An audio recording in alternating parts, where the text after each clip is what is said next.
Let's go.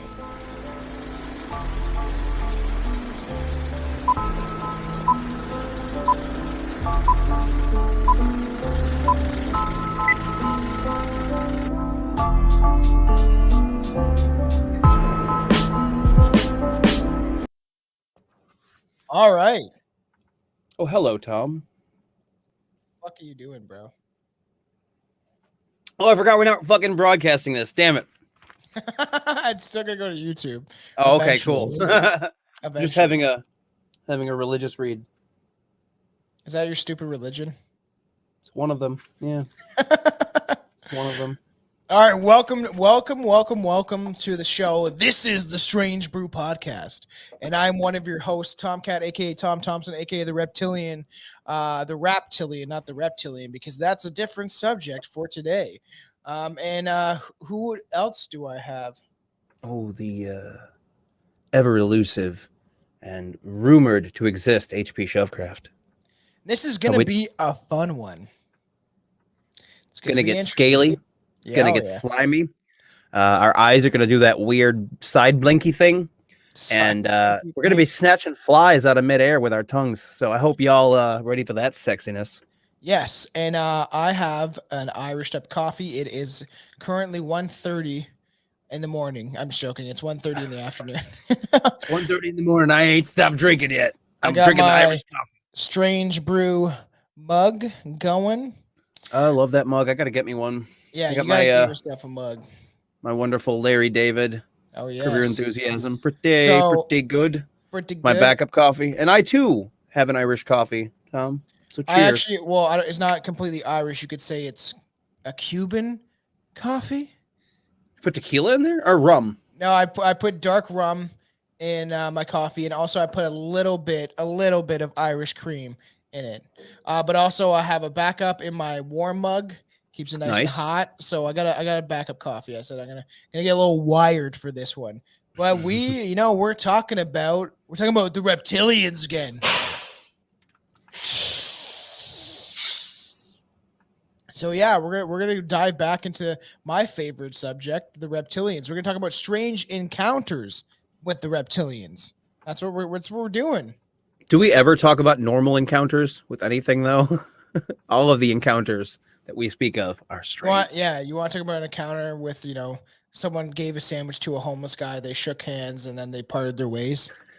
So I had an encounter the other day where I walked into a sub shop and I gave the man $10 for my sandwich and beverage, and then I left. And that was today on Normal Encounters. Yeah, it's true. And it's funny because even like a Scary Movie when he's like, can I get $1? And she's like, oh, you're hungry. And he gives him a sandwich. He's like, I said $1, bitch. So this article is from Brent Swarzer. And many abduction cases included reptilians go beyond bizarre and often too strange to even properly classify one thing or the other. All such reports are surreal and outlandish, but some of them, maybe some, could be a real-life encounter of a being face-to-face with a reptilian overlord. Oh, man. That's way worse than a regular non-reptilian overlord. That's like way worse than a mammalian overlord, because at least then you know what their weaknesses are and you know where their vital organs are. But with a reptilian, you never know. Well, we'll get into maybe in a bit, but ask me later how supposedly you kill a reptilian. Okay. Ask me later, okay? I need to know. We all need to know these things for when we inevitably rise up against the great reptilian army. So we're getting into some bizarre and just straight fucked up abduction cases involving reptile creatures. Reptile wins. I love Mortal Kombat. I love Retile. He's arguably my favorite character in Mortal Kombat and has been. Ass that and shit. You know why though? It's very simple. Yeah. He was the first Mortal Kombat guy that button mashing allowed me to. No, that was Raiden. Duh. Yeah. No. Raiden's the one with the cap that he throws, right? I'm simple. Oh no, that's Kung Lao. Raiden's the flying the old man lightning with the white hair. And yes, is that who you like? Played by Christopher Lambert in the Mortal Kombat film. Yeah, I remember that. But no, Retile was the first person that my button mashing led to a fatality with.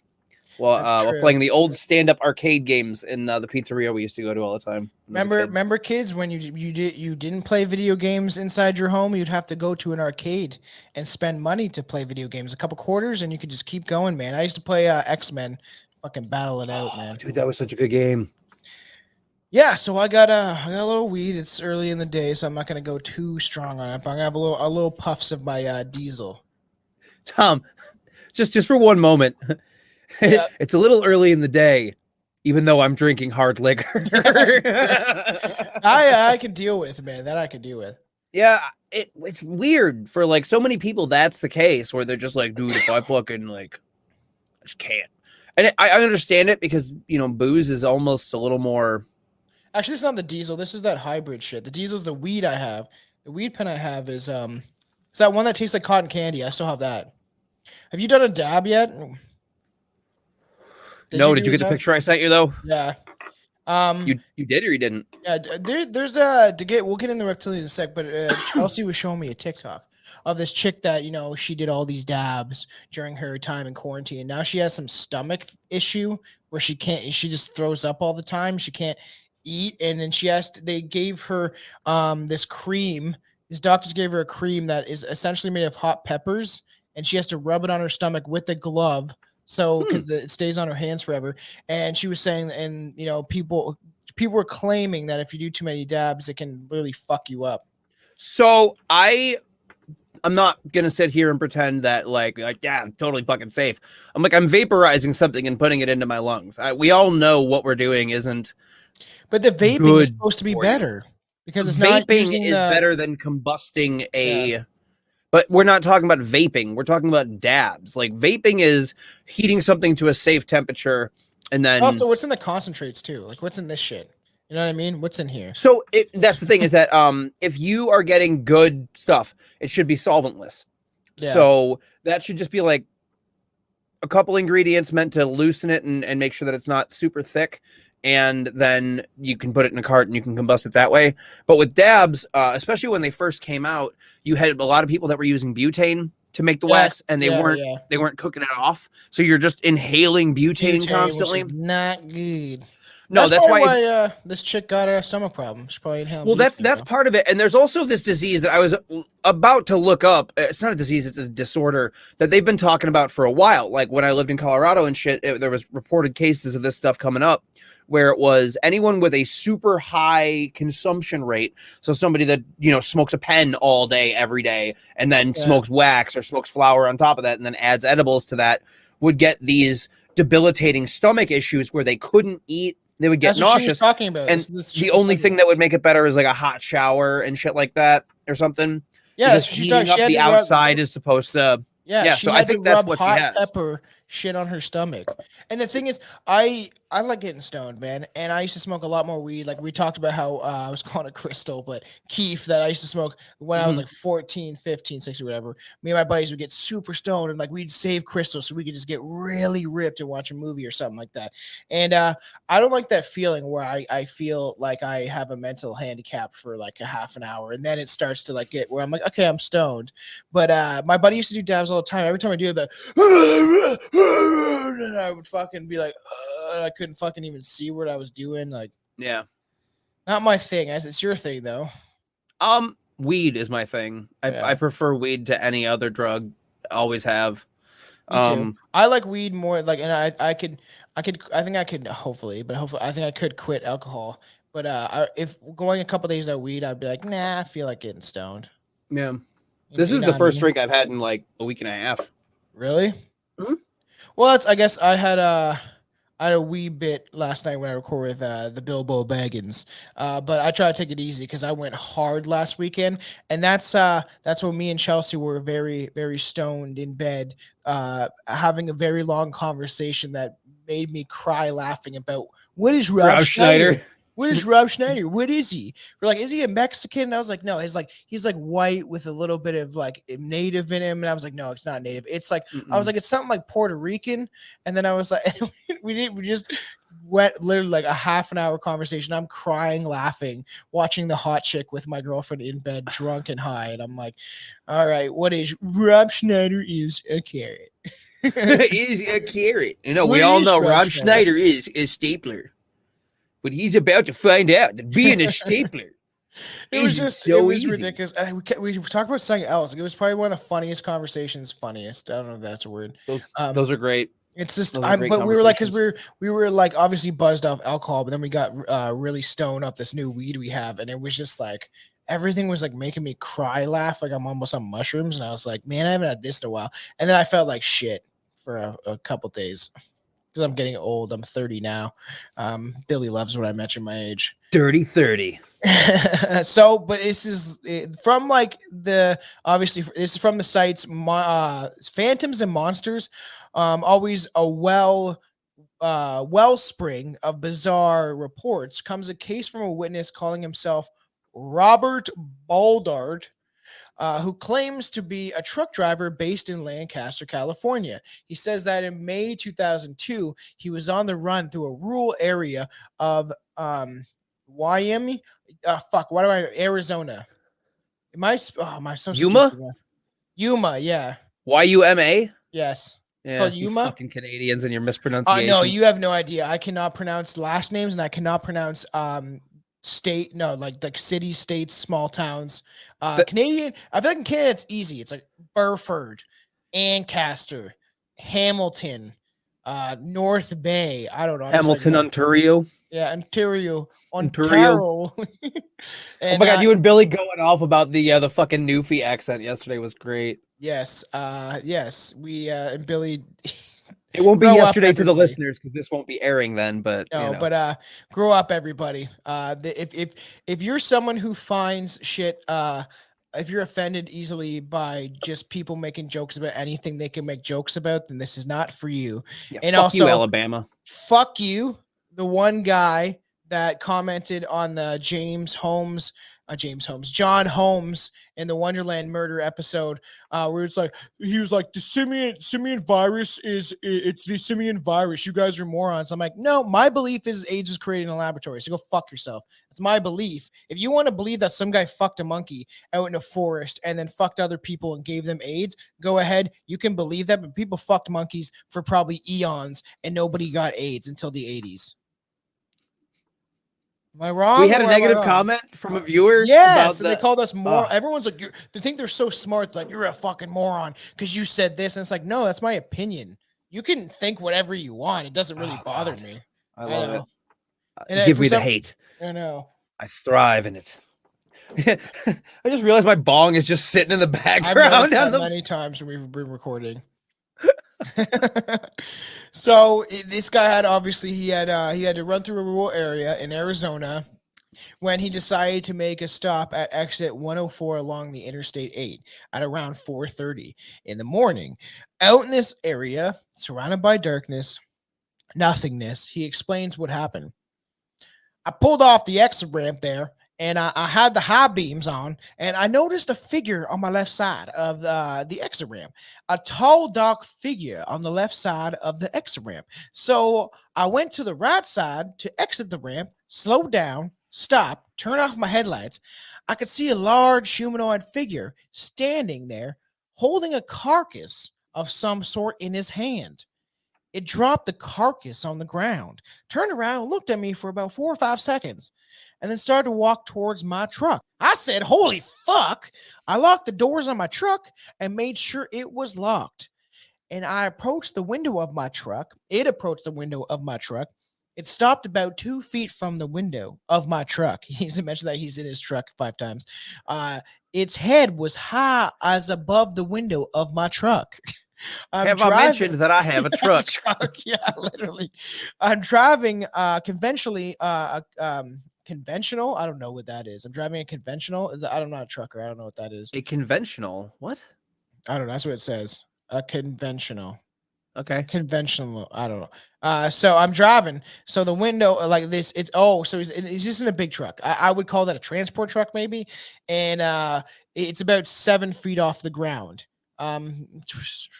Transport trucks are kind of like they're almost like 10 feet if you from the cab, I would think, but 7 feet makes a little sense.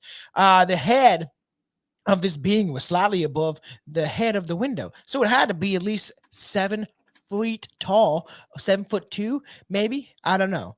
So I reached up and I grabbed my camera out of the storage department, and I turned the cameras towards the window, and it started looking at me through the window. So he mentions words too often in his sentence, but it's just him yelling on Reddit or fucking some fucking or channel, or like there's like I found websites, right? And this is I think this is where this one's from, where it's essentially just people's stories. It's just like paranormal phenomenon stories.com, and it's just like people just give their, and I've seen some strange stories from people, honestly. And so just as I moving the camera over, it turned a bright light at my face. It was so bright I couldn't even look at it. So I took my camera and I flashed a picture. The creature stepped back as slightly if it was startled for a second. Then it kind of gave me an oddball grin expression. Yeah. It wanted to fuck. Looked at me for a couple more seconds, turned its head.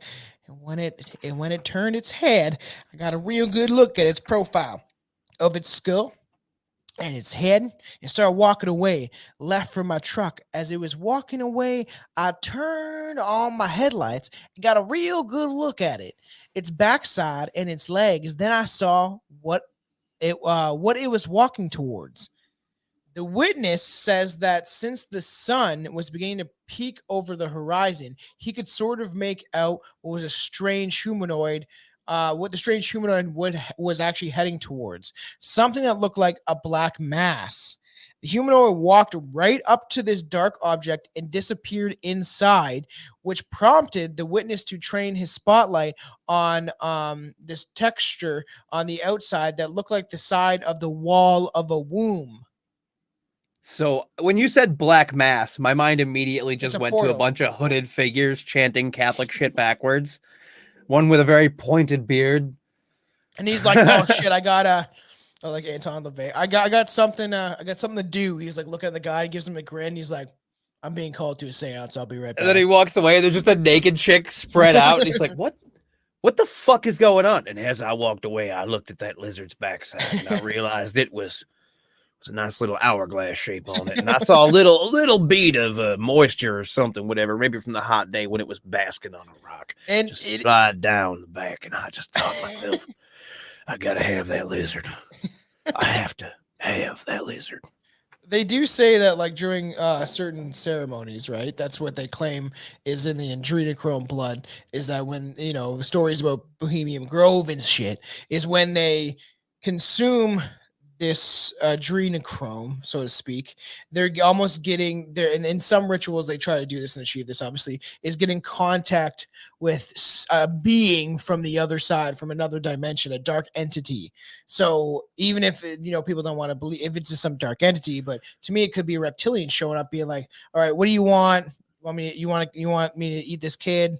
I'm kind of hungry anyway. Do you want some powers? Do you want to be famous? I'll talk to my buddy, Harvey Weinstein in Hollywood.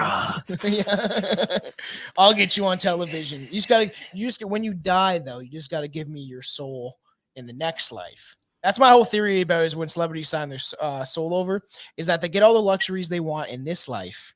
Then in the next life, when you die, you're essentially the reptilians take you or some dark entity, and you're stuck in a hell-like reality for a couple of years or a couple of eons, and then you eventually get to escape. That's my theory about why celebrities sell their soul. I wonder how long until you're a full-fledged Christian. I'm never going to be religious, dude. I'm just fucking with you. Never going to happen. There's ideas I have that just, I don't know, make sense to me for all the research that I've done.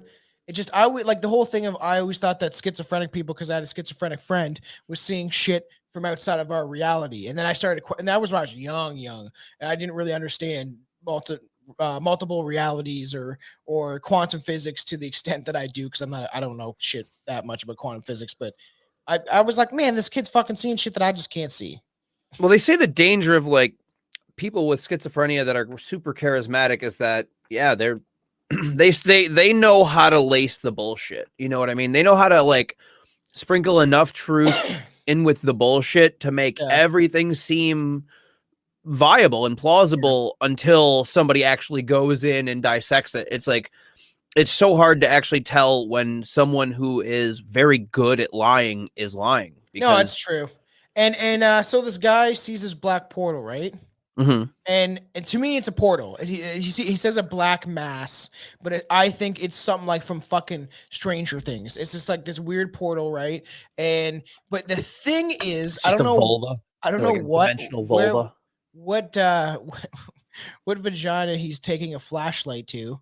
Exactly. Because he says the inside and the texture of inside the portal when he can see through it looks like the side wall of never mind. I thought it said are you about to say whore? No, I thought it said it looked like the inside of walls of a womb, but I am stupid and it says tomb.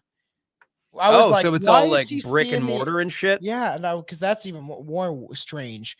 But when so I'm gonna re-say that. Sorry, YouTube, but like essentially I'm dumb and didn't read that right. But when he looked inside the portal, I messed up my words and it wasn't womb. I thought it was tomb. And so when he looked inside the portal and saw this creature go towards it, it looked like the walls of a tomb, which is very strange. It's like, and I just watched Hellraiser last night, and it's like when the wall opens up and then she goes inside, and then that strange creature starts fucking wanting to eat her. It's like head's on its butthole, and it's got another head up top, and it's a weird one. Looks like a Hieronymus Bosch painting. Yeah, and Travis Scott concert. I look through, man. I have one of Clive Barker's book, The Scarlet Gospel, and I haven't read it yet. I started reading that at Cottage, and then I was like, I want to get into some true crime shit. But I really want to read Hellbound Heart now. I want to read his book that's based on Hellraiser. It's a story in the book. Is it? From my understanding. Same thing with Candyman. They're not like Clive Barker doesn't write a bunch of books besides he has a huge list. He has a bunch of short story novellas that are like a collection of things. He has Aberrat. He has oh my god, it's like a 3. He has like books based on Hellraiser because Mr. Be Good. The gospel, the Scarlet Gospel. When I started reading it, it has Pinhead in it, and this investigator is looking for this demonoid creature. Essentially, like isn't that from Books of Blood though? It's also from this, but I haven't seen Books of Blood. My buddy gave me the DVD a long time ago. I think I just accidentally stole it. I've heard the movie's not great, but the miniseries is supposed to be decent. I'm gonna check it out. But it just reminds me of Hellraiser aspect of him seeing this creature go into this weird portal that looks like a tomb. And then the witness says what happened next. Then it started to rise up off the ground. It made no sound. It got about 10 to 15 feet above the ground. And the vehicle started venting out some sort of red stuff. So he's saying it looks like a portal, but also looks like a vehicle. I don't know how much we can trust a trucker and how much pills he's popping to keep himself awake, or like coke he's snorting. But he could see some red stuff shooting from the back and the sides. Then I could see it was a triangle shape. So he saw this black mass, almost like a portal. It looks like there's like, this is such a, that's why these are the strangest reptilian encounters I've ever heard of.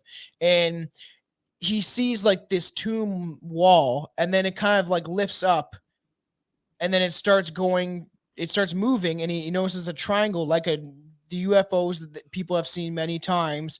So a full-on triangular ship in the air. Yeah. And then a dull red light in the middle of the ship. Like people always see the side lights, and it's all these lights around them. And people think that's military a lot of times, but it could accelerate away. And then it was in sight for about 3 seconds. And when it had rose up, it silhouetted against the morning sun. It was making the sky bright enough to see the triangle shaped vehicle. And he had never seen anything like it.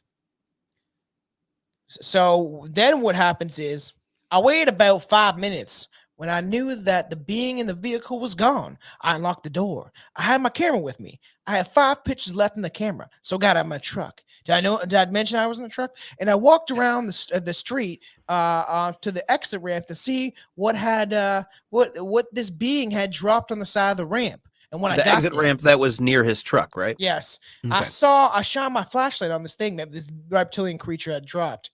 I was surprised that it was a carcass of some kind. Looking at its hooves, I could tell it was a deer. And this deer's head was bit clean off and discolored fur around its neck. So very strange. This thing bit and if it's a tall creature that's likes to eat things, like the reptilians are said to do, the head was bit clean off. So theoretically, if it bit the head off and didn't eat it, did it bite it like this? Did it bite it from the side like this? Oh yeah. Or did it just gnaw at it for a while? I figure it's like that. I figure he's like, he's like in that. What was that? What Nightmare on Elm Street is it? When Freddy, I think it's number 3. Yeah, where he's just the giant worm, like. No, not that one. I'm talking about the one where he. Oh no, that's from Wes Craven's A New Nightmare. Remember when he stretches his jaw out and he tries to eat that kid's head, and then his tongue goes la la la la la la la la. You don't remember?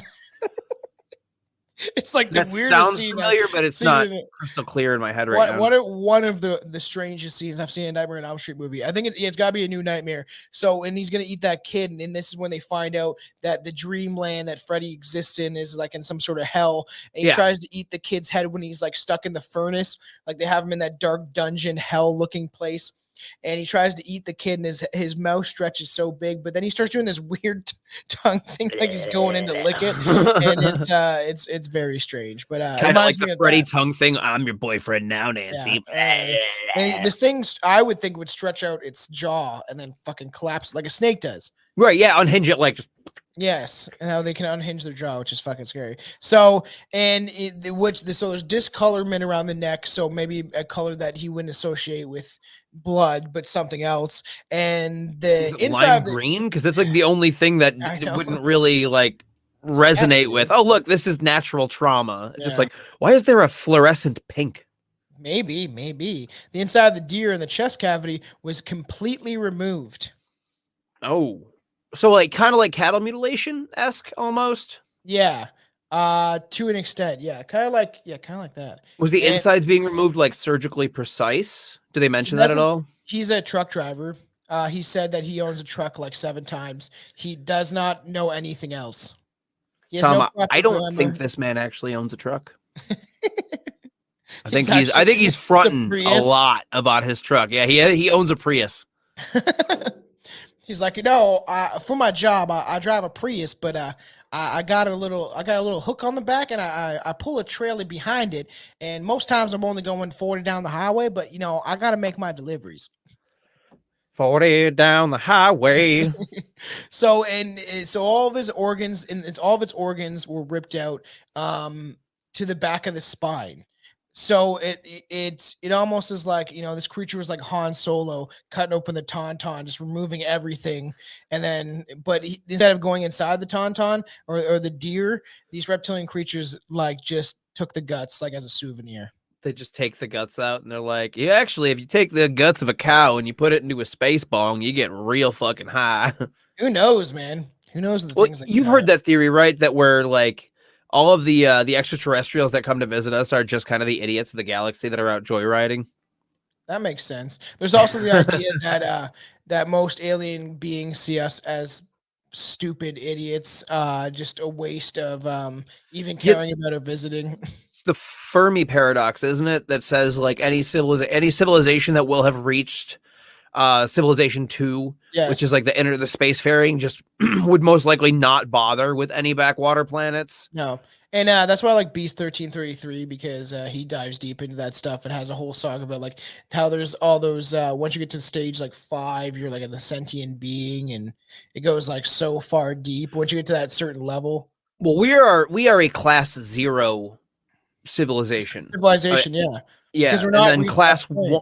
Yeah, class 1 is any civilization that masters the power of their planet, which basically means you can get from planet to planet. And then planet 2 or class 2, I think, is I don't know how big you are into hip hop, but man, I think if you listen to a lot of Beast 1333 and just took the time to listen to what he says, he is probably one of the most intelligent rappers, because his song about Lemuria is fucking crazy. Like half the terminology he uses is like so out there. Here's how that's gonna work, Tom. I'm going to go look up Beast 1333 lyrics. And if I like them, then I'm going to go listen to it. And then I'm going to be like, oh, wow, this dude's awesome.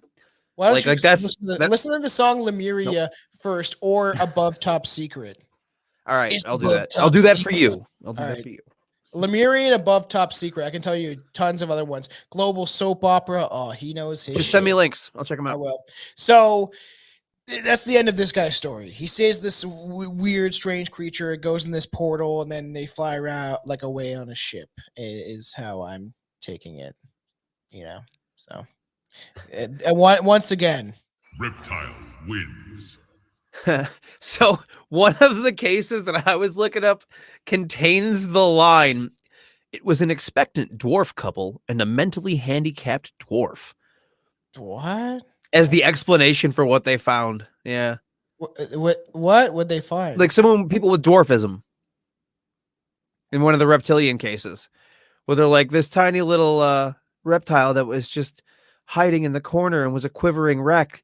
And U.S. military came and picked him up. And it was like, yeah, it was a mentally handicapped dwarf.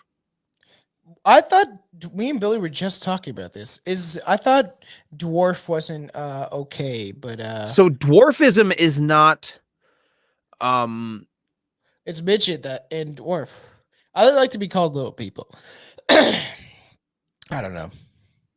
But no, dwarfism is the name of the disorder. That's the thing. Yeah, that's what I said. I think somebody having dwarfism, there's a difference between somebody that has dwarfism and somebody that would be derogatorily called a midget. What is the difference? I don't know. Speaking of all I truly know is what Randy Newman told us all, and that is short people have no reason to live. Do you know who Bridget the Midget is? I don't. You don't? No. Oh yeah, you're not into midget porn, are you? No. I'm into regular sized men with regular sized dicks.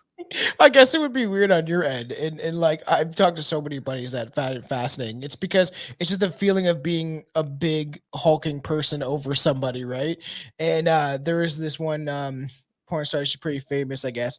And she recently, she's in jail now because she stabbed her boyfriend. And I heard about it when it first came out because my buddy at work's like, yo, you hear about like that Bridge of the Midget chick? She stabbed her boyfriend and now she's gonna go to jail. And I was like, I know that name. I definitely know that name, and I didn't know that. And then it's just funny because I watched the TMZ footage and it's fucking intense. She's definitely drunk or on drugs. She's like, you think I'm fucking, I can't do anything because I'm fucking short. I'll fucking fuck you up. She's like screaming from his like apartment, like with the stairs. Oh my God. Apartment.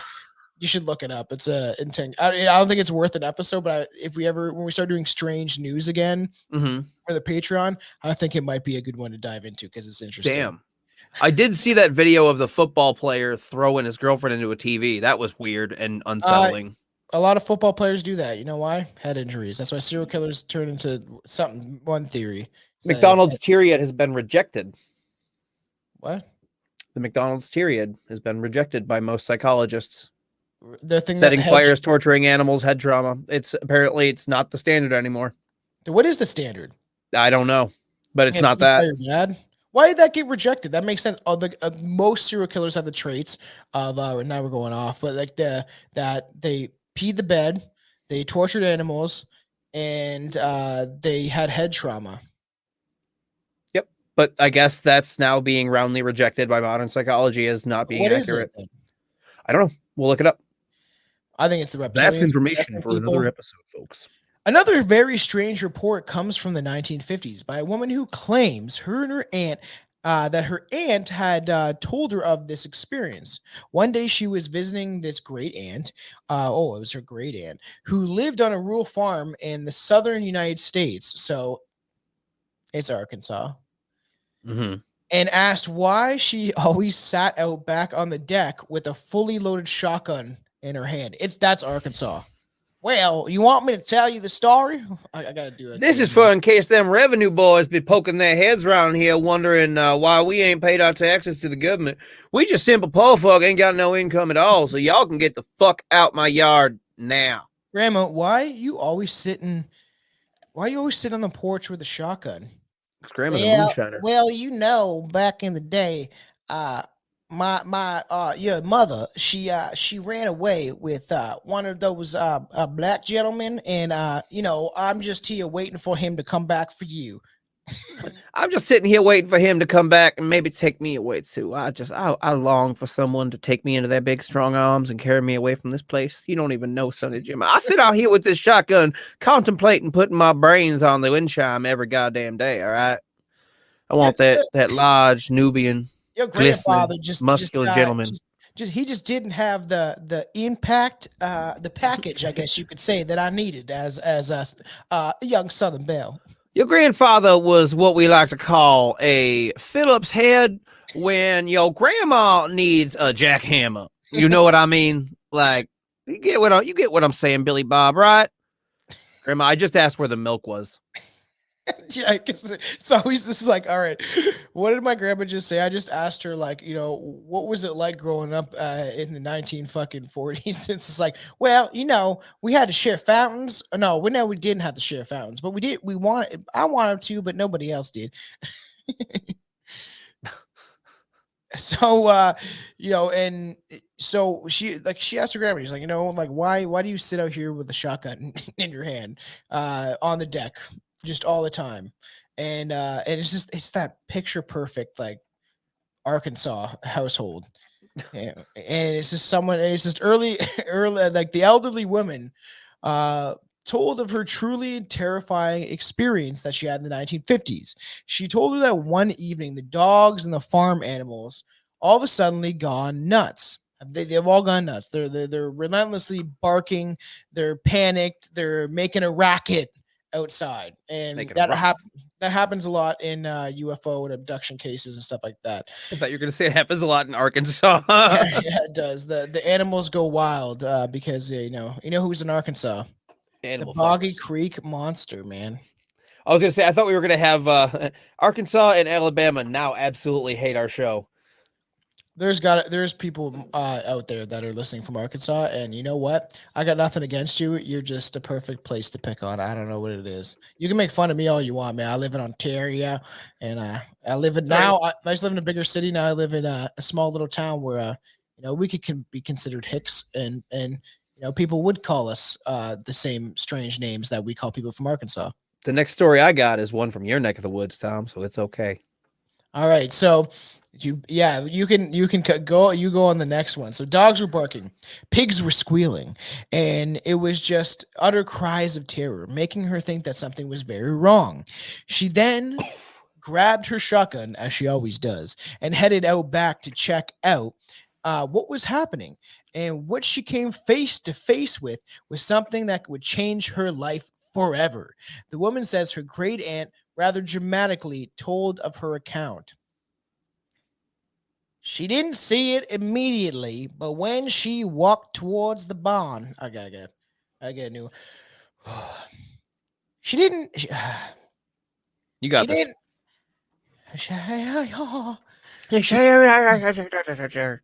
She didn't see it immediately, but when she walked towards the barn, and there was a big pond on the other side of the barn, she saw a frogman, as she called it, coming up from the other side of the barn. It walked towards her. It wasn't that tall. She stood maybe 4 to 5 feet inch. Jesus, why? Maybe 4'5" inches. It stood, and they called it they said she, so they believed this frog was a female. It was a bit taller than her. Oh no, it's a he. It's a he. He had webbed hands and was walking straight up towards her. She yelled to it to stop, but it kept walking. She stepped out of the porch and grabbed a double-barrel shotgun and shot it right in the head. The blood of the reptilian was green. Her husband heard of the shotgun go off. He came outside. They were elderly at this point. They were old. When he stepped out on the porch, she said, Look, I killed something. It's not human." They walked out to the side of the barn, and she and her husband buried the thing. We asked what it was. She said We asked where it was. She said that they buried it right there where they killed it near the barn. And after they buried it, the animals got quiet again. Her husband told her not to tell anyone about that story. That's so she shot a frogman and she instantly was like, fuck this thing, and she shot in the head. It sounds like they may have just killed somebody and buried them. That's true. Grandma, were you on your pill? Were you off your pills? I take them every morning with my shot of whiskey. Grandma ain't taking no goddamn government pills, Billy. Get the fuck out of here. I don't know why it's always Billy. Why is it always Billy? The story doesn't even end there. A few months later, she says that her and her husband saw a blue UFO flying over their house and land nearby, after which more of these frog-like creatures came out, headed towards the barn where their fallen comrade was buried. They exhumed his body and then proceeded to burn the house down with a biblical level horror that few have seen before or since. The lady would say what happened next. They came, so I gotta do the grammar. They came out of the ship and they went straight to the mound where we buried this thing. And they put their hands over the ground in this dead frogman thing that we had killed came out of the ground. It was like a zombie. It wasn't alive. It was dead. They took the thing and they put it in their ship. And then they went over to the pond and raised the hands, and the ship came out of the pond. Now fucking weird, dude.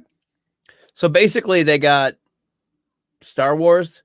The ship comes up out of the swamp. She says there's a small little reptile nearby. And he's doing the Luke Skywalker, and there's a little green creature on his back. Like, you can do it. Oh, I can do it. Press into your neck, my boner is. The pond was bigger than a regular size pond. It was almost the size of a small lake. My fucking voice changed. They look over at them, and the great aunt and her husband, but we didn't say anything or do anything, and they didn't either. And then they went back on their ship and they zoomed back in the sky. And this is why she kept her double barrel shotgun even when she went to the chicken coops or anywhere else. Because, if she had a shotgun with her, like, they might come back. This is a fucking strange one, dude. They see this alien creature. They're scared shitless. They shoot it in the fucking head. They bury it like it's nothing. It's like, you know what?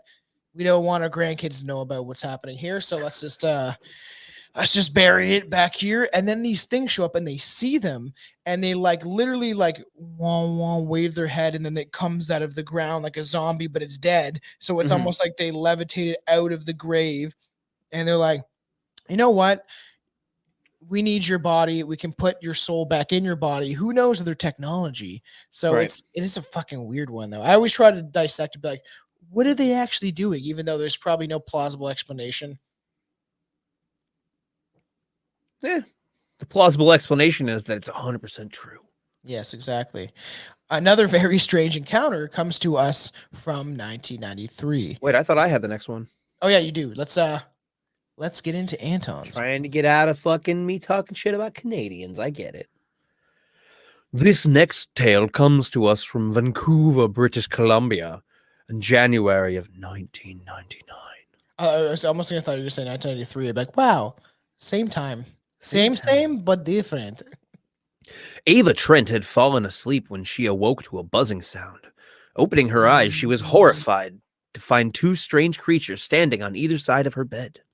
The entity to her right was about 7 to 8 feet tall, weighed about 300 pounds, had apparently no clothing, a giant reptile dick, and seemed to have either crocodile or snake-type skin. The creature to her left was identical in appearance, but smaller in height and girth.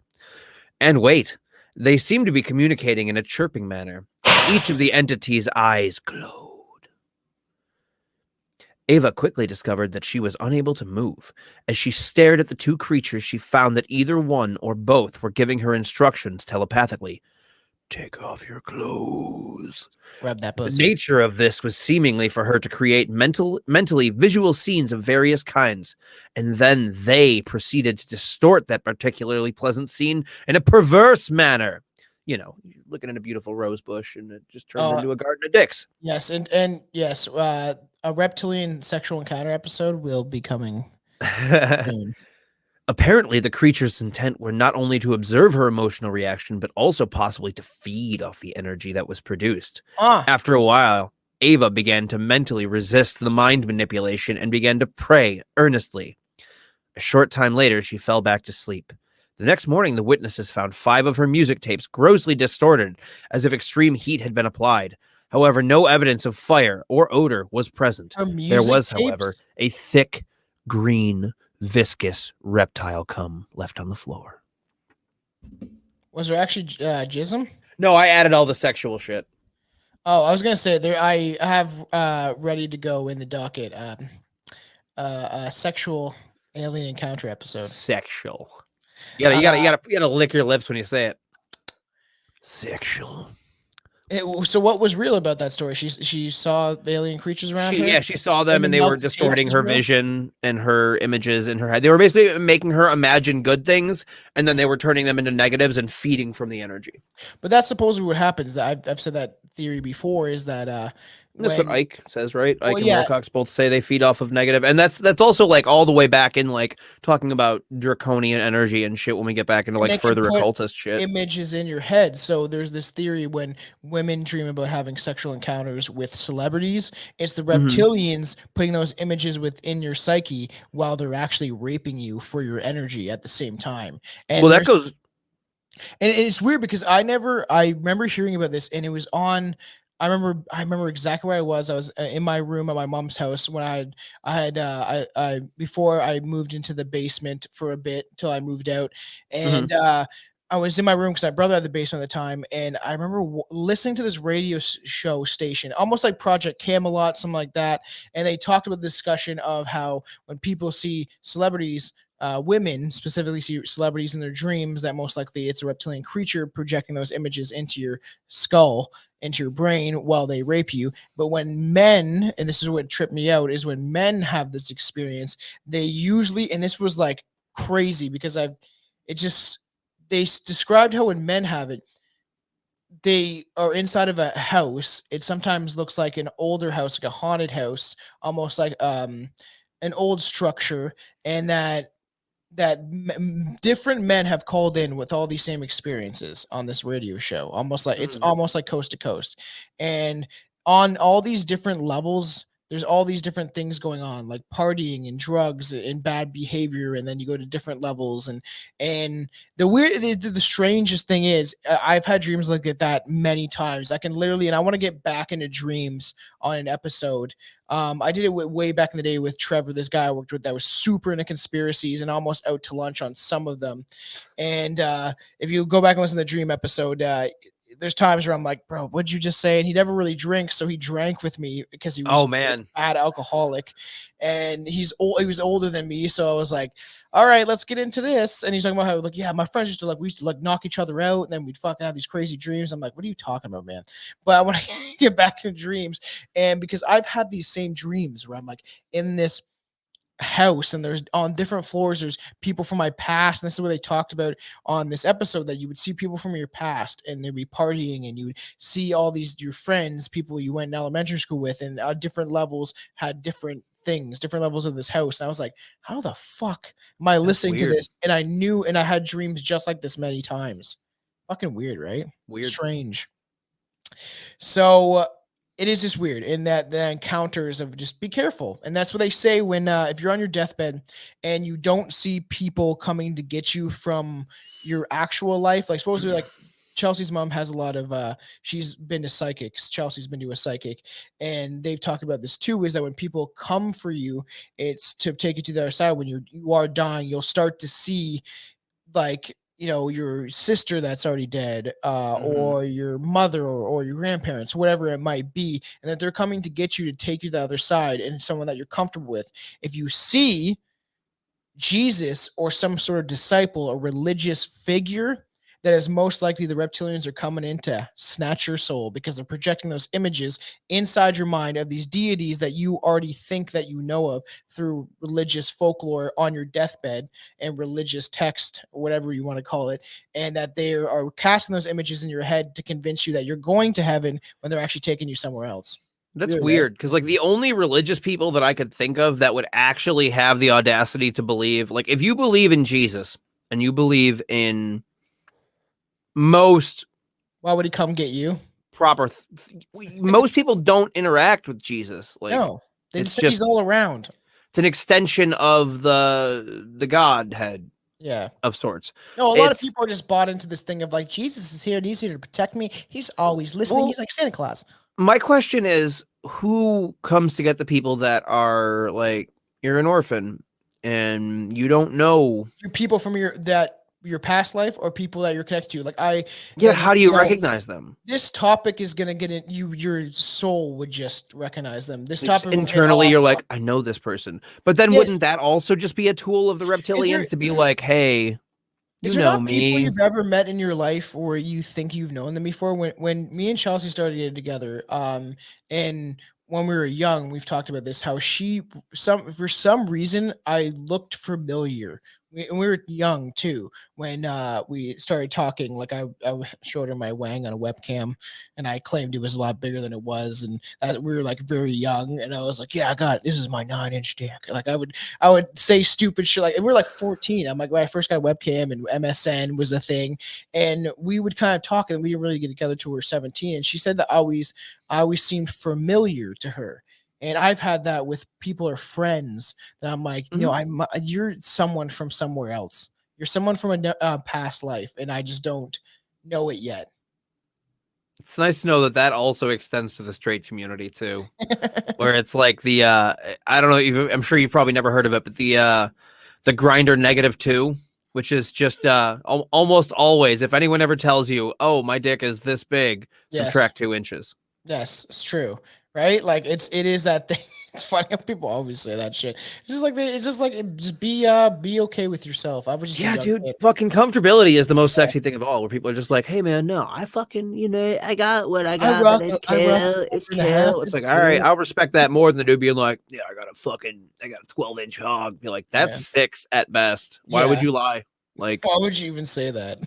Like, I'm not stupid. So it is that the people have these encounters and they believe that they're seeing, and that people are familiar to them. And I've had that, and that deja vu kind of kicks in too. So I think that's a little things of the universe. And I was gonna say, this is why I said this.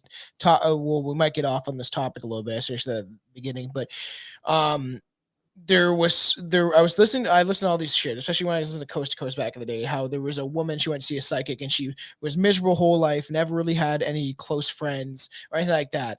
And essentially the psychic told her, and it is believable in my perspective of past lives and spirituality, blah, blah, is that she said that she's like, you were supposed to exist in this life essentially alone, and that it's an experience for you. And that and she was an older woman. She's like, and never really had a true friend. She had acquaintances, but she's like, all the people that you're connected to, and throughout all your other past lives are on the other side, and they're just watching over you. And essentially you were just supposed to live this life kind of lonely for an experience, and that they're all waiting for you, and you have a bunch of people on the other side that love you, appreciate you, or your best friends and everything, and they just stuck on the other side to watch you experience this. It's weird. Isn't that interesting? Weird? That's interesting. And they have for a reason. So I can dig that. Another very odd encounter comes from us from 1993, from a witness who says this happened to him at the Atlantic Coast Beach in the United States. One evening, she was out for a leisurely stroll. There had been no one else around the time, and she thought she was alone until she noticed a group of people somewhere off in the distance up on the beach. At this point, oh man, he's token up. And at some point, she thought nothing of it and just kept walking, drawing ever nearer to these people and slowly realizing there was something very off about them. They're all doing a seance in the fucking middle of the beach. Which, have you ever seen that meme where it's like, I thought there was a clan party going on, and it's all these umbrellas set up at the beach that are folded down, but from afar it looks like a bunch of people dressed in white robes. What? And are they having like a bonfire in the middle that you're just like, first glance, like, oh hell no. Second glance, like, oh yeah, that looks fun. I'm gonna go hang out over there. Yeah, it was just a bunch of umbrellas. Ella. A. Sorry, I had to shout out to my favorite reptilian. Yep. Rihanna. Do you like Rihanna? I like Rihanna and Lady Gaga. That's the two homo allowances I give myself. And it's weird. This is my I guess mine too, because like I'm a straight man, but like man, I like Lady Gaga. She's awesome. I like her music, and the thing is, have you listened to me and Billy's cover of Lady Gaga, our rap song? You ever heard it? That's what I'm gonna be doing after this episode. Dude, no, I did a freestyle. Long time ago I did. Wait, is it a freestyle or is it a cover? No, there's a very strong difference. Not a cover, but there's we covered it, so, like we covered the beat. But essentially, I wrote a song years and years ago to Just Dance, and it was when I was younger rapping, and it was all about like girls being sluts and the universe being fucked up, and my style has changed a lot if you listen to my younger stuff, and if you go way back on my YouTube. But that I also did a freestyle over Applause, Lady Gaga's Applause, because one thing, and since I was a kid, I've always liked about Lady Gaga's whoever makes her music is it's consistent. Bop, bop, bop, bop. It's literally a consistent beat where you're able to freestyle a rap over it. And if you listen to our what is that one where she's dancing on top of the car? The one where she's in the desert, she's dancing her short shorts. Yeah. Me and Billy did a whole song over that. It's gonna fucking bug me now. It's Tom Catherine. Because Bad Romance is the one where she's in the weird white cube doing all of her reptile shit. Love. Tomcat Kirby. All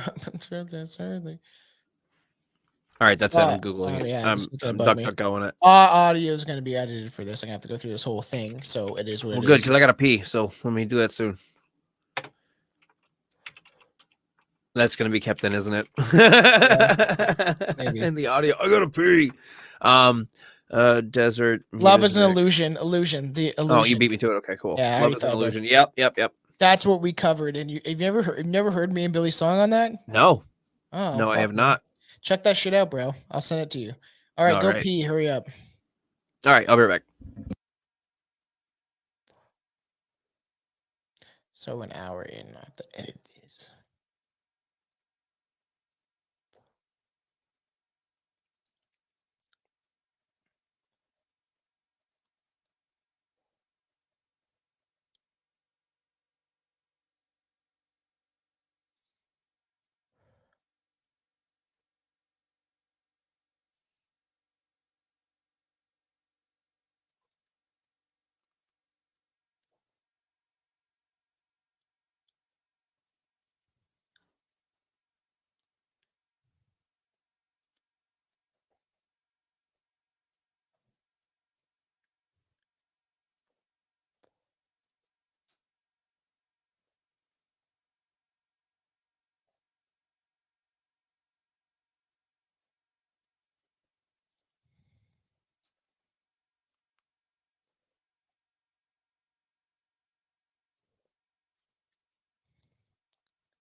Took it. All right. So she goes on the beach. She sees these people in the distance, this group of people. At some point, she thought nothing of it and just kept walking towards them. And she knows there's some off about them. The first thing she noticed was that they were all bald.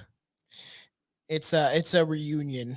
Everyone's like, we all lost our hair. Those people that go to those meetings. We all lost our hair at the same year, so we made a pact that 5 years from now, if we're still bald, we meet at this location. Reptile wins. So, and she gets closer. She notices they're all bald. They're all in unusual attire for what you would think at the beach.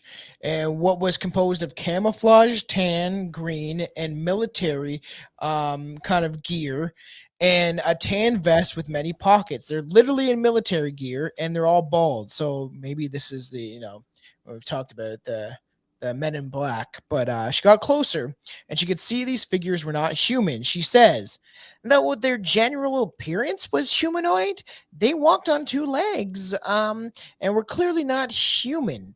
Their skin was mostly green, and it moved with the sharp, keen alertness more akin to movement of nervous iguanas. So they're like, she noticed that there's bald creatures. She noticed that they're reptilian-esque. They're in camouflage gear, all with green skin, all bald, and they were just move like they're a paranoid schizophrenic, or they're a guy on meth downtown Los Angeles on Skid Row. Just like they have this alertness, like the reptilians are around me all the time. I hear them whispering to me. So, and I could see that they were all male and apparently soldiers of some sort. We stare at each other. I could clearly discern the reptilian appearance, their reluctance to approach me, and their hesitancy and nervous. So they were nervous to even approach her. It felt dangerous. The reptilian leader leading the group came forward towards me, and I continued to walk at my regular pace towards him. Why is she walking towards these things? Even if you're kind of curious, you're all alone on a beach, and you see a group huddling of people in military gear looking like bald reptilians. What are you doing? Yeah, you would think that that's not the most welcoming of image to walk towards. Where you're like, I'm going to go check this out. Well, maybe it's that whole thing where they draw it towards, they almost use some sort of telepathy or hypnosis to be like, come closer. Come closer. That could be it, yeah. Yeah, it could just be a psychic projection to them. But, I mean, wouldn't you project a much more pleasing image then? Or is that not the extent of the power?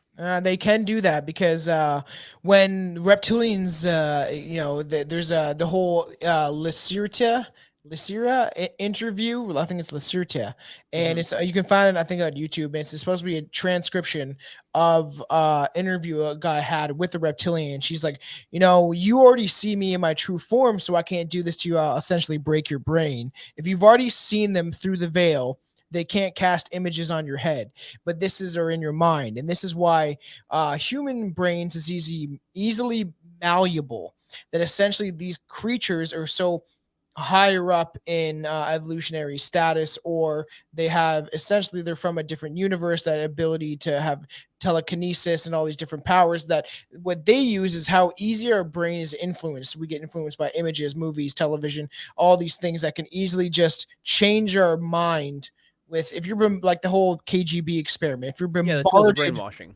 Yeah, if you're bombarded with images and the same narrative over and over, you'll accept it, even if it's proven to the contrary. Mm-hmm. So they can, if you've never seen them in their true form, they can, in the Lycera interview, she says that I can make you think that I'm a beautiful brown-haired woman. But once you see me, she's like, I don't find you attractive as a human, and you will not find me attractive as a reptilian. But I can cast images into your head to make you believe that I'm a beautiful woman. So they do have the ability to do this hocus pocus kind of tricks. And so exactly, it's like fucking, Snapchat filters. Yeah. So, and she says, our eyes connected, and I did not disengage during the entire incident. I remained alert and aware throughout the event. The remainder of this group stayed behind. He and I continued to approach each other until we were standing less than 1 yard apart. He stood at least 6 feet tall, Medium build, no hair, eyes the same as mine, but brightly colored yellow, with dark vertical slits, and his skin was rough and scaly, with a green-brownish hue, which I hear from a lot of reptilian cases, is that their skin is brownish green. Most reptiles have this, like earlier, not most reptiles, but most of the ones that we see. This already is pretty outlandish enough, as it seems, and it manages to even get weirder or stranger still, as the reptilian then claimed to have some sort of telepathic communication with the witness. She says, as we looked intensely in each other's eyes, I knew he was trying to accessing like a computer bank in his mind, one that was not an individual database, but a group of minds sharing the same knowledge. It's kind of like the cloud, and you're able to share it and have other people download it through their psyche. Mm-hmm. Strange stuff. Quite suddenly, his expression changed, and I first saw his eyes and their tolerance of her and her humanity. In other words, there was some sort of reason he forced to tolerate my presence. So it's like he didn't really want to have contact with her, but he's like, well, she's here. Yeah, I guess I have to now. But he suddenly was not happy. Accessing the database in his mind gave him the information he sought, and then he knew me by my name. With recognition, he said, "Oh, hello, Bunny." And we shook hands while he frowned and looked at me. He kind of like was like, "Hello, Bunny." Hello. My eyes never left his, and his eyes never left mine. I smiled as I always do, and turned and walked away. He also turned back to his group and then walked away from me. Fucking weird. And that's the whole incident. She saw these dudes on the beach, all reptilian, dressed in camouflage. And then he kind of turned and walked away from each other, and very strange. Yeah, that was strange. A lot of weird cases. I'm saying this very strange episode when it comes to these reptilian cases. A lot of weird cases, a lot of hard evidence, a lot of scientific facts. It's more of people's weird experiences, and who knows if they're just doing it for a blog. A lot of documented evidence. Yep. Dude, reptilians are fucking crazy to think about, though. I know, I told you, man. When I was a kid, I was obsessed with this shit, especially after my incident in Cuba, where I was convinced that I saw something that I can never explain, and that to me, from all the research I was, it's funny, at 19, I was already very deep down the rabbit hole of reptilians, and when I saw them, I was like, throw back to the Shadow People episode, but and I've explained this on the live. I've said this story many times. I'm not going to say it again, but that, I had this feeling like this is what you've been learning about. This is what David Icke has been teaching you about, is these creatures, even though who knows if David Icke is spewing some information that is true or not true, but it was very strange. And I remember when I looked in the mirror after I walked through the tall shadow figure, I said, like, you know what these are? They're trying to feed off your energy. Like, it was extremely scary. It's scary stuff. Dookie. The Frogman. Want to talk about the Frogman? The Frog's Eye wins. Perhaps the most well-known tales of such beast is that comes from Loveland Frog, the Loveland Frogman of Loveland, Ohio, in the United States. One of the earliest accounts of a frog-like mysterious monster comes from May of 1955, when a businessman was traveling down a remote rural road along the Little Miami River in Claremont County near Loveland. As the witness approached the bridge at around 3:30 a.m., he saw there was a three bipedal frog-like creatures measuring around 3 to 4 feet in height, gathering around a bridge. Bro, I gotta tell you something, man. Like, where I just was, man. I was down in the swamp, and I saw Lucy. Lucy was looking good, man. It's just Battletoads, but in real life. It's like some Ninja Turtle shit, bro. Yeah, Battletoads. Remember that game? Sounds really familiar. That was another old arcade unbeatable game if you played it with multiple people. Remember Earthworm Jim?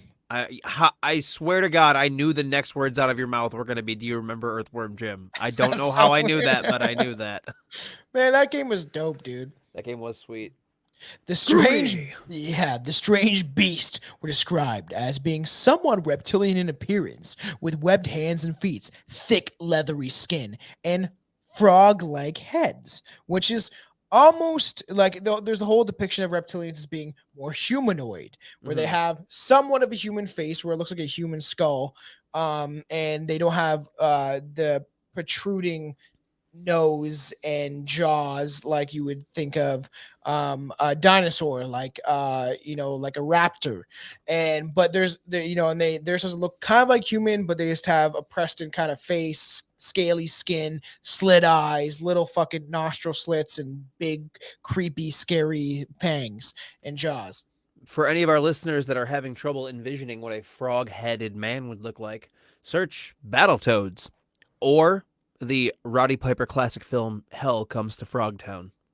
Look at the frog creatures in that. I've never seen that shit. You have to watch it. We really should do a watch along for that. There's a lot that we need to do, and reptilians are described too as almost looking like they have a head of like a raptor, but like almost like a body of some sort of a bipedal creature. So like the long, elongated, like snout, as you could say, but they had frog-like heads and many wrinkles over their bodies, as well as having a wide, lipless mouth. One of the mysterious beasts then allegedly raised its arm to produce a bar or wand of some sort that is said to emanate sparks and a pungent odor, almost of almonds, they said. That's weird. It's pulling out. It's kind of cool. They're like magicians, though. Yeah, but don't infections also smell like almonds? Have you smelled your infections? Is that something? No, but that's like a thing. Like they make that joke in Austin Powers. I think the bone is broken and the wound is beginning to smell a bit like almonds. Yeah, that's true. When Will Ferrell's dead and dying, and he keeps dying. I can't stand to be asked the same question 3 times. It just irritates me. So an odd detail that just sinks the whole thing into, and it sinks the whole thing deeper into the strange, is thus would begin the odyssey of the Loveland Frogman. In March 1972, the bizarre frogman would make an appearance again when it was purported spotted near Loveland by Ohio. An Ohio police officer identified as Ray Shockey. As he drove in his cruiser along the East Kemper Road, which winds along the Little Miami River near town. The creature was described as a bipedal and around 5 feet tall, with rough, leathery skin and a head like a frog or a lizard. This man is a strange man. This officer explains that he saw it leap over a railway and apparently jump into the Little Miami River. A later explanation of the scene turned out to be turned up a strange scratch marks on the handrail of the thing that reportedly had jumped over, but no physical evidence was ever found. Just 2 weeks after the sighting, it was seen yet again, this time by another police officer named Mark Matthews. His parents were very religious. Mark Matthews? Well, you're going to be doubly righteous, Mark Matthews. That man was later found responsible for 7 counts of negligent homicide. True. In this case, the creature was spotted lying on a rural road on the outskirts of Loveland. The witnesses supposedly at first said it was maybe a dead animal on the road, but as he got closer, his cruiser, as he pulled closer with his cruiser to investigate, it allegedly stood up and crouched down on the road before walking towards the guardrail, where it literally just watched the witness, and he's like, I can't stand this world anymore. Being a frog creature, I gotta take my life.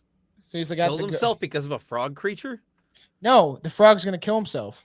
Oh, because he's at the guardrail, ready to jump over into the river. He's like, it's time to take my life. And me and Chelsea saw that one day. It was very crazy. A kid was like on the other side of a bridge in Brantford, the city we used to live in, ready to jump off. And you saw him jump? No, we saw him on the edge of the bridge, and we decided to take a walk after we saw it. And then he could we were walking underneath the bridge and we could look up at him and he was like looking down and Chelsea's like, this feels wrong. We're watching a man. Oh my God, you guys were like, instead of going over and being like, I wonder if we can go talk to this man and maybe help him in the dire situation, you're like, let's go get front row seats for if he jumps. I was like, man, if he jumps, you know how crazy that'd be when we're going like under the bridge. Yeah, so that's what the city we used to live in was full of a bunch of strange, crazy people. And people that obviously needed help. And very clearly. So he sees this thing, and it goes towards the guardrail and kind of just watches the police officer. Then the startled police officer then took a shot at it with its sidearm. So it's like, all right, this thing is trying to commit suicide. I'd rather kill it myself. Well, I don't want it to go to hell, so I guess I better murder it. It's true. But it missed the beast, and it scurried off into the night. So there's a lot of reports of the Loveland Frogman. In later years, Matthew would begin to doubt what he had seen and started claiming it must have been some exotic reptile pet that escaped from its owner. Although how this could be confused with something that's walking upright, like a upright walking frog, is anyone's guess. He had to go do a search for exotic sentient pets that had a habit of contemplating the meaning of existence that were sold in the area in the last 2 years. He found himself on Joe Exotic's fucking. We only got one dealer that celebrates and deals in reptiles that are also kind of humanoid that oftentimes get stuck in existential crisis. And that's Billy Joe Bob's down the way. So we're gonna have to go down to Ohio Street in the town of Ohio in the great state of Ohio. Where was what was Joe Exotic's park called? Oh, what was Joe Exotic's park called? I don't know. I was gonna say he probably dealt with a lot of these creatures, and he's like, you know what, like, he's a misunderstood creature, but you know what, my boyfriend, me and him need a little spice in our life. And you know what, we would take him, we'd be like, Mr. Frogman, can you please just come into our trailer? We have some treats for you. And this weird ass frog creature that looks like it's from a sideshow act is like slowly walking, eating like this trail of like frog treats, whatever, like a bunch of bugs, because frogs eat bugs. And then it enters into Joe Exotic's trailer with him and his toothless boyfriends are sitting there like, this will spice up our relationship. That poor frog creature. He gets raped by Joe Exotic and that toothless boyfriend. Joe Exotic's boyfriend. If someone gives that man a set of dentures, sure, be attractive. Sure, I guess, for a toothless hillbilly. Yeah. But I don't understand how anyone can get hard looking at a man's mouth when there's 2 teeth in it. Yeah, Joe Exotic is it's up now on Netflix, and we will be watching it soon. So we'll have to Part 2's up? that. Yeah. Oh, yes, it is. Fuck yeah. Yeah, I'll watch that later. But then, there has been other sightings over the years of the Loveland Frogman. As recent as 2016, there was a report that someone had actually filmed the creature. According to WLWT5, witness Sam Jacobs was playing the popular video game Pokemon Go. He was playing Pokemon. I thought you said Hulkman Go, and I was like, what fucking game is this? Pokemon Go, bro. When it first came out, I played with my buddy a couple times, and we would drink, because I used to be a chef. We would drink at the bar, get like kind of loaded, and then go out to the main parks in Brantford, and we would be like a little lit, and we would search for Pokemon. And my buddy was like, you know what, there was a lot of people. It'd be like 12 at night. All these kids, when it first came out, were walking around the city looking for fucking Pokemon, because it was the first game like this. And my buddy's like, you know what, this is kind of warding off rapists. As we hear a scream, all these nerds are gonna run with their phones. Their flashlights. They're not going to do anything, but they're going to film it, so there will be witnesses. Yes and no. It kind of backfired, unless it was just more, weird Shomo, satanic panic shit that we've been experiencing for the last 5 years, if not longer. Allegedly, when it first started, people were using it to lure other people to locations, but I don't see how that's possible. You would have to hack the game and be like, okay, I'm putting this Pokemon right here, then I'm going to be here. I heard about that too, when they would rob people. It's just like, every time the kids have a phone in their wallet, they're not going to keep cashing them. There's a little town village nearby where I work, and when Pokemon Go first came out, when I would drive home, I have to drive through this little village, and there's easily a dozen Pokestops within like this 3-mile radius. Yeah. It's all this well-lit town square type thing. And when I would drive through, there would just be groups on either side of the street of like 10 to 15 kids in each group, just being like, people just playing Pokemon Go nonstop. And I still have an account. I still have an account. I never use it. But me and Chelsea used to go for a walk. She used to play a little bit. It was just made it fun when you're going for a walk. It was something cool at the time. Mm-hmm. It was funny when you were buzzed though. You'd be with the buddy, you're like, yo, look what I thought. I found a Radishore or whatever the fuck. I don't know Pokemon. Billy was super into it, like too into it almost at one point. I love Pokemon Go. It's still a lot of fun. Billy gets fucking hooked on cell phone games for some strange reason. He played that like coin game for a long time with the pig. It was strange. I don't know the coin game. I don't know what the fuck it is. The witness Sam Jacobs was playing a popular video game, as you said, Pokemon Go, along with his girlfriend, behind the Beth Adam Synagogue, a church, of course. On the synagogue, it's not a church. Same shit, literally the same shit.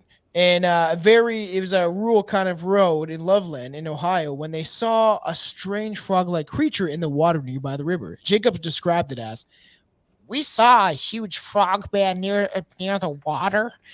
Not in the game. It was actually a giant frogman. I was like, is that a real life Pokemon? I thought it was a real life Pokemon. The thing stood up and it walked on its hind legs. I realized this sounds crazy, but I saw it on my grandma's grave. This is the truth. That's also very strange. I'm not sure it was a frogman or just a giant frog, but either way, I've never seen anything like it before." How fucking old was this guy? He was a nerdy child. I don't know. Is that okay? Okay. I was about to say, I swear on my grandma's grave. Your grandma's not dead. I know, that's why I can swear on her grave. I was just gonna say, yeah. How old is this guy? But old people die younger than they should sometimes. Well, I mean, your grandparents can be dead before you're even born. That's true. But so they see this thing, right? And he sees this thing by the water near the river. But then he also claims he saw it. He swears he saw this thing on his grandma's grave. No, he said he swore on his grandma's grave. Oh, I said that wrong. So he swore on his grandma's grave that he was telling the truth. Yes. That's what I was saying. I swear on my grandma's grave. Your grandma's not dead. I know, that's why I can say it, because she's not dead, so God's not listening. But the couple managed to take a video clip of the alleged creature on their phone, which shows what seems to be something standing in the water with glowing eyes. But it was grainy and it was hard to make out just seeing it sitting there. And it could be the Frogman or it could be in person in a suit. It's very hard to tell, and this could be possible that it is a hoax. But the couple is adamant, and I remember reading about this and seeing like, I don't know if I saw the clips. I will look for them for the Hostheads page and Strange Brew Podcast Instagram to see if I can find the clips to play. But they were adamant that they actually saw this. If it was a Loveland Frogman, if he was ever real, who knows? Maybe it was a cryptid, an alien, or a reptilian creature, but no one really knows. And it's a strange, strange thing that they saw. The only thing we know is that Frogman can really tongue punch a fart box. There you go. That's all we really know at the end of the day. Yep, from about he could do it from a mile away. Yeah, from about 40 yards, he could hit the fucking J spot. Yeah, there's a man in a park. He's coming to meet his gay lover. His lover says, cruising for you kids at home. Cruising. He goes to the park. He bends over against a tree, And then the man from Grindr told him to do it. He's like, I just want to find you in front of this tree. You'll know the tree when you see it. You bend over, pull down your pants, and all of a sudden you'll feel a little thing. Meanwhile, there's a frogman right behind you. You get the best rim job you've ever had. You've ever in your life. It makes your asshole feel incredible. You turn around and you see the Loveland Frogman. And he holds up his picture on Grindr and he says, "This is the real me." And then he puts the phone away. He holds up the Grindr app and says, "How old is this photo you took of you? It doesn't look like you. I thought I was meeting somebody way more attractive here." Yeah, until you turned around and I had my tongue in your ass and I realized I met with the wrong guy. Totally, like, wrong dude. Wasn't even on Grindr, but somehow I got to the park, I dropped trow, and this dude just took it as a cue and just started eating my ass. And it was, you know what? It was a fucking wonderful Sunday afternoon. So I wanted to have fun with this one and get into something strange and weird and all these strange cases before we start diving into more serial killers and true crime and deeper subjects.